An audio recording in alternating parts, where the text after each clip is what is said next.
Hello, welcome to In the Studio with Donny Carr. This is episode number 38.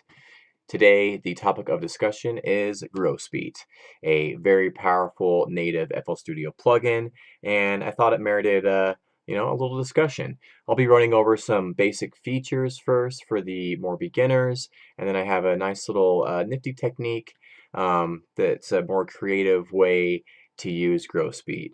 So let's get right to it here. I have Grosbeat pulled up on this drum loop here that's just for the demonstration purposes. So let's just have a quick listen here. There you go. That's the drum loop we'll be working with today. And obviously nothing's happening right now. This is the basic default how the plugin is loaded. So let's just do a quick kind of overview for the beginners here. So Grosbeat manipulates time and volume. The time and the volume both have a mix knob, which is very self-explanatory. This is off and on and a mixture between the dry and the wet signal. Now each, the volume and the time both have their own window that you can toggle between right here, which you do your manipulation on here, and then the presets, are loaded in these little boxes here.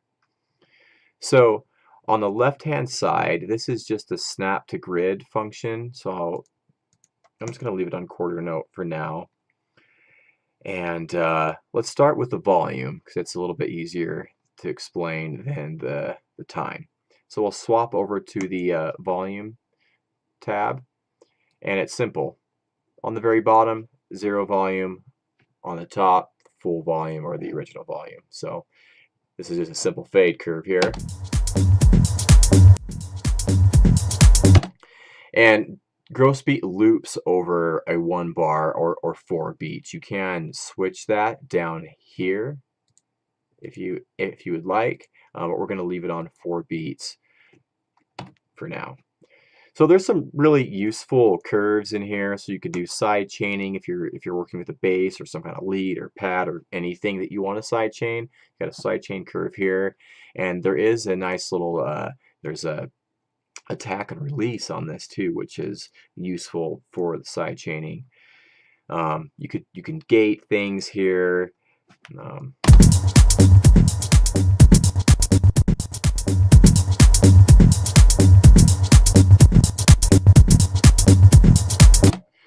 And you can draw in your own curves by right-clicking wherever you'd like, and then the curves work just the same way as the automation does in the playlist. So you can right-click it and change the curve type. Go single curve. You could change the tension here. Yeah, so the time is pretty self-explanatory. Just you could draw in your own curves, get creative with it, or use some of the presets here to yeah, do what you need to do. This is just the default preset bank that's loaded up when you load the plugin, but there is more. So there's like the flanging here with some kind of cool effects. There's more like pitch effects here. There's stutter, repeater. Yeah, so there's lots of goodies here to play with. But let's talk about the time. Let's switch it back to default. So how the curve works a little bit different with the time. So on the top here, if it's laid out just like this, straight across horizontally, that is real time. So if we play the loop back, nothing is going to be manipulated. It's going to be the exact same. Now over on the left, these minus tabs here, minus 1, 2, 3, 4, 5, 6, 7, that is delayed time. So, and each one of those stands for a beat. So I have this looped over 1 bar or 4 beats.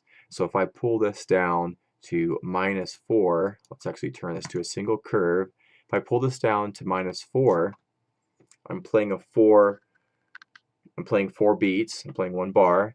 So if I play back the loop again, we should get no signal. No signal. That's because we're playing a 1 bar loop which has 4 beats, and we're delaying it by 4 beats.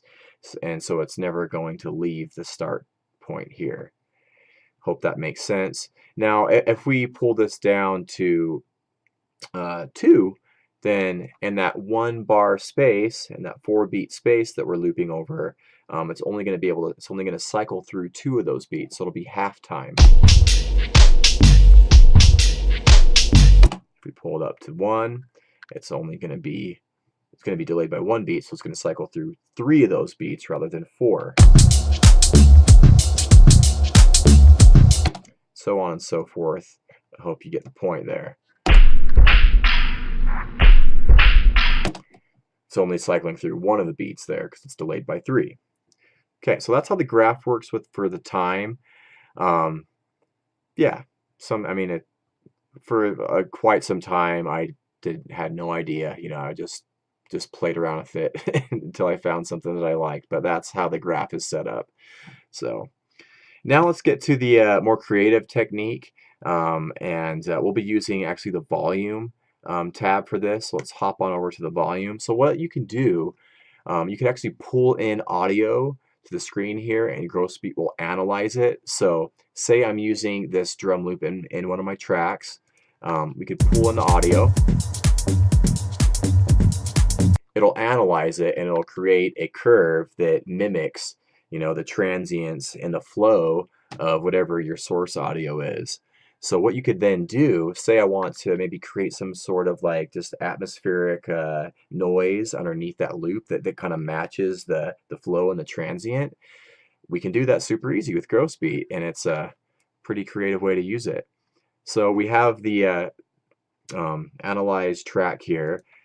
What we're going to be using is just some noise, but you can use whatever you'd like. That's not what I want. Just have some noise here using 3x oscillator, super simple. So what we're going to do is actually pull this GrowSpeed. We're going to copy it. So click on this tab here, and we'll just go save preset as, and pull it over to the noise. And then we can go ahead and mute the one that's on the drum loop. Okay, so now we have this noise that's kind of bouncing and grooving with the drum loop. But first, what I want to do is take some of those harsh kind of top frequencies and low frequencies out of the noise, which we just simply don't need. So let's just make a simple band pass here, and yeah, maybe put it around 1K or so, mix it into taste or adjust it to taste. And this will be way too loud, I'm sure. Let's turn it down a little bit, and we'll see how that sounds.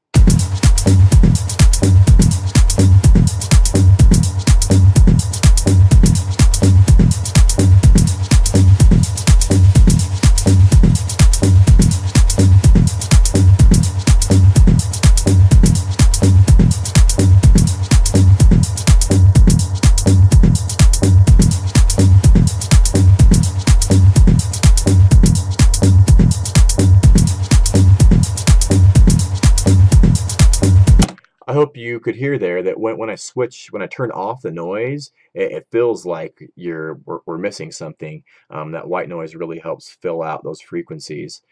So I'll give you one quick more preview here.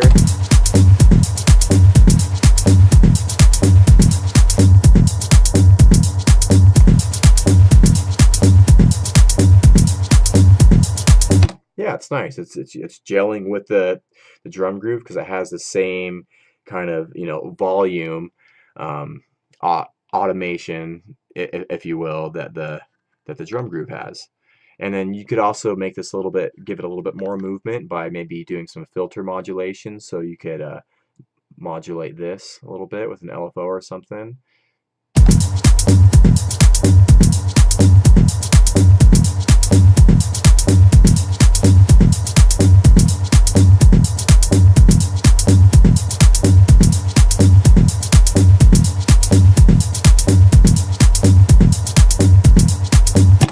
So there you go. Definitely spiced up that drum loop, and it was super simple using all FL Studio native plugins.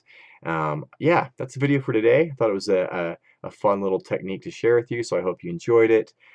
If you use I'd love to hear maybe some creative ways that you use gross beat. So definitely shoot some ideas my way, and I'd love to chat about it with you.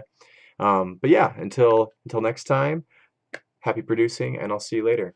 Take care.